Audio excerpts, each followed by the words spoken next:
큐레이터 혹은 딜러가 되고 싶으신 분이라면 이 책 반드시 주목해야 됩니다. 우리나라의 전설적 큐레이터가 전달하는 큐레이터와 딜러를 위한 레슨, 멘토링이 모두 담겨져 있는 책, 박파랑 큐레이터의 큐레이터와 딜러를 위한 멘토링 소개하겠습니다.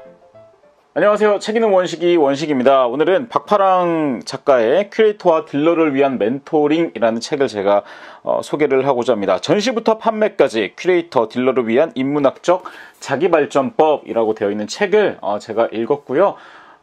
내돈내산 채널에서 이제 프리뷰할 때 말씀드렸던 것처럼 이건 제가 선물을 받았고, 제가 이제 가평에 위치한 청평에서 갤러리를 운영을 하고 있다 보니까 큐레이터나 딜러의 세상은 제가 전혀 몰랐잖아요.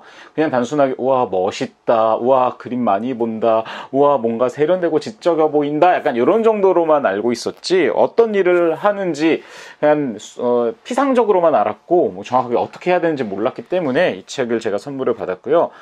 이 책을 이제 제가 페이지 수가 250페이지가 안 되는데 금방 술술 읽었습니다. 그래서 리뷰를 해볼 텐데, 먼저 이 박파랑 큐레이터에 대해서 간단하게 소개를 해드릴게요. 박파랑 큐레이터는 이제 우리나라의 큐레이터 하면은 또 단연 떠오르는 인물 중에 한 명이고요. 홍익대학교 예술학과를 이제 석사까지 졸업을 하고 미술사학과에서 박사과정을 수료했습니다. 그리고 1996년도부터 이제 미술시장계에 발을 내딛어서 뭐 서울시립미술관부터 청담동의 화랑까지 공 혹은 사, 그러니까 이제 국가기관이나 민간기관 모두 아우르는 곳에서 수많은 전시를 기획을 하고 운영을 했던 그런 레전드 큐레이터다라고 보실 수가 있고요. 그렇다 보니까 이 책에 그분의 정수가 많이 녹아있을 것 같다라고 생각이 들었어요.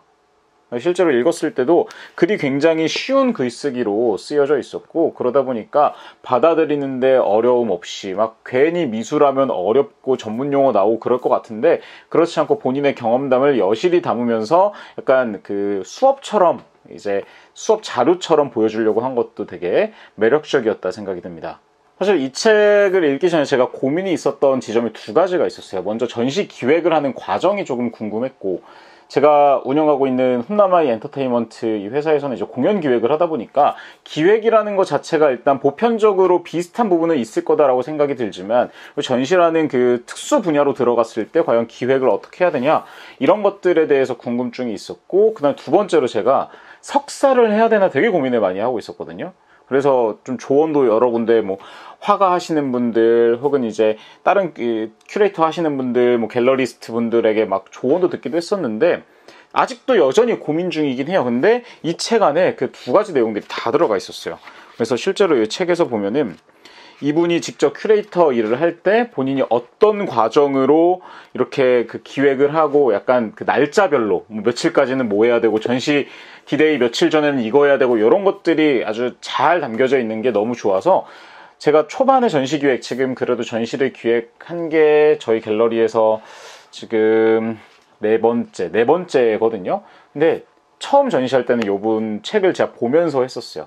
물론 이제 이분이 했던 큐레이터 그 전시는 정말 제대로 된, 예를 들면 뭐 서울시립미술관이라든지 이런 대형 공간에서 했던 것들을 좀 담다 보니까 저희랑 약간 결이 맞지 않는 부분도 있었지만, 그런 부분들을 차치하고 나서라도 보편적으로 전시기획 부분에 들어갈 수 있는 많은 것들이 이 책에 정수가 녹아 있어서 많이 저도 참고를 했고, 그 다음에 이제 그 석사를 해야 되냐, 이것도 있어요. 그냥 목차에 보면은 이거를 많이 궁금해 하시나 봐 진짜. 그래서 목차에 보면은 무엇을 전공해야 하는가, 또 석사 학위는 필수인가 라고 해가지고 이렇게 나와 있는데, 이분이 하는 말은 석사 학위는 사실은 그렇게 크게 중요하진 않다. 물론 있으면 뭐 나쁘지 않고 한 줄 쓸 수 있지만 석사 학위가 중요한 게 아니다. 이분이 말하는 거는 영어, 외국어 능력이 변별력이 되는 게 맞다라고 이야기를 하면서,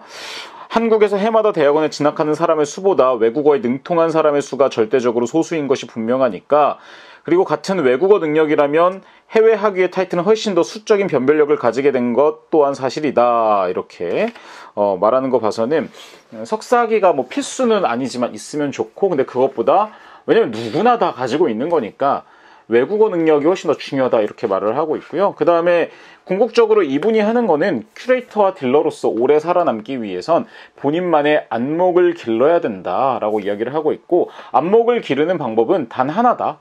많은 시간을 들여서 많이 봐라. 뭐 어떻게 보면 너무나 교과서적인 말이긴 하지만 또 이게 사실 정답이죠.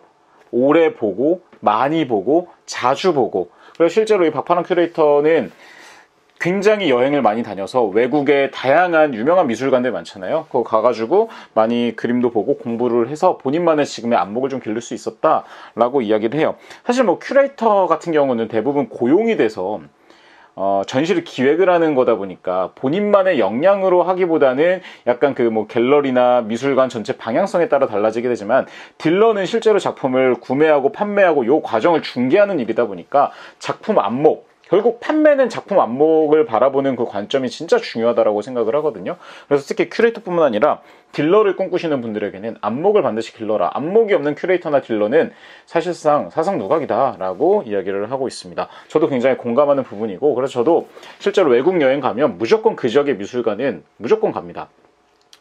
뭐 가장 대표적인 미술관, 예를 들어서 뉴욕에 갔다 그럼 뭐 메트로폴리탄은 무조건 가고요. 뭐 구겐하임이나 혹은 뭐 휘트니 이런 미술관들도 당연히 가고, 그런 것뿐만 아니라 좀 작은 사설 미술관들, 갤러리들도 가급적 방문하려고 노력을 하고요. 한국에서도 뭐 갤러리나 혹은 전시 있으면 가급적 다 가보려고 해요.